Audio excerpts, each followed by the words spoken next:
अगर इमाम हसन अलैहिस्सलाम ये जंग लड़ते भी तो उनको इसका कोई फ़ायदा न होता। बस यही एक रास्ता था कि मुआविया से सुलह कर ली जाए, लेकिन कुछ शराइत पर, जैसा कि मुआविया को कुरान और सुन्नत के मुताबिक हुकूमत करनी होगी। मुआविया अपने बेटे यजीद को अपना सक्सेसर नहीं बनाएगा। मुआविया को इमाम अली के साथियों को कत्ल करना बंद करना होगा। इराक और कूफे के लोगों को कोई नुकसान नहीं पहुंचाया जाएगा। मुआविया की मौत के बाद हुकूमत इमाम हसन या इनके भाई इमाम हुसैन को वापस मिलेगी।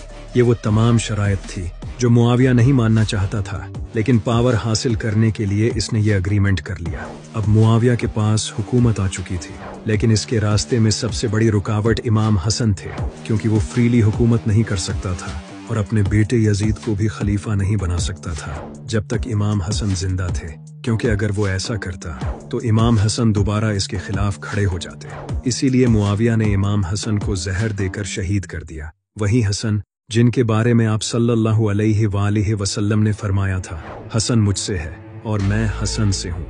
इमाम हसन अलैहिस्सलाम की शहादत के बाद मुआविया ने जुल्म के साथ हुकूमत करना शुरू कर दी। वो बैतुल-माल का पैसा खुद खाने लगा और इसने अपनी हुकूमत की तमाम मस्जिदों को हुक्म दिया कि हर खुतबे से पहले अली पर लानत भेजी जाए और इन्हें गालियां दी जाए। जब उस वक्त के बच्चे और नए मुसलमान हर तरफ इमाम अली अलैहिस्सलाम के बारे में गालियां सुनते और देखते, तो वो खुद भी इमाम अली अलैहिस्सलाम को बुरा समझने लगे और यूं बुग़्ज़ अली का आगाज हुआ।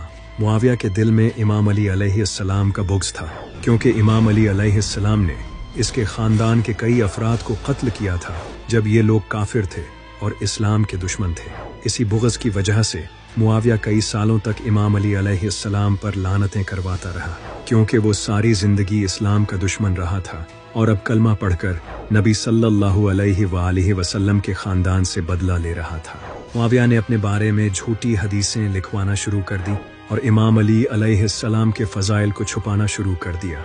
जो भी इमाम अली अलैहिस्सलाम के फ़ज़ाइल बयान करता, इसकी गर्दन उड़ा दी जाती। इन्होंने तो नमाजों तक को बदल दिया और यहाँ तक कि मुआविया ने लोगों को हुक्म दिया कि लोगों का माल नाजायज़ तरीकों से छीन लो।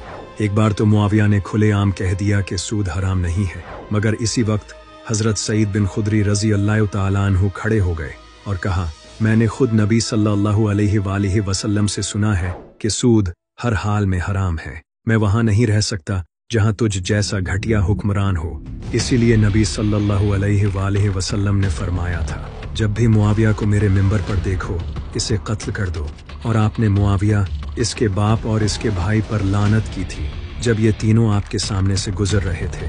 इमाम हुसैन अलैहिस्सलाम ये सब बर्दाश्त करते रहे, क्योंकि वो इमाम हसन अलैहिस्सलाम के किए गए एग्रीमेंट की वजह से खामोश थे। वो मुआविया की मौत का इंतजार कर रहे थे कि कब ये जालिम मरे और हुकूमत वापस इनके हाथ आए, ताकि वो इस्लाम को दोबारा जिंदा कर सके। मगर मुआविया और भी घटिया निकला। इसने अपनी मौत से पहले अपने बेटे यजीद को खलीफा बना दिया और इसे कहा, मैं तुम्हें 3 लोगों से वार्न करता हूँ।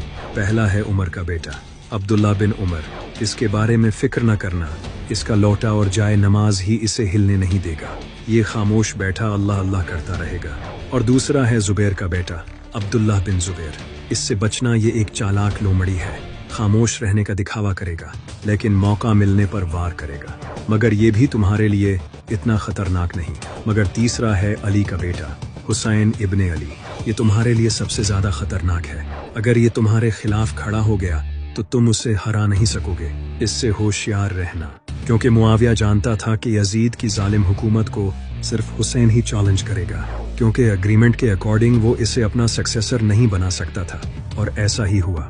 सिर्फ इमाम हुसैन अलैहिस्सलाम ही यजीद के खिलाफ खड़े हुए और फिर जो हुआ वो हिस्ट्री का एक दर्दनाक हिस्सा है।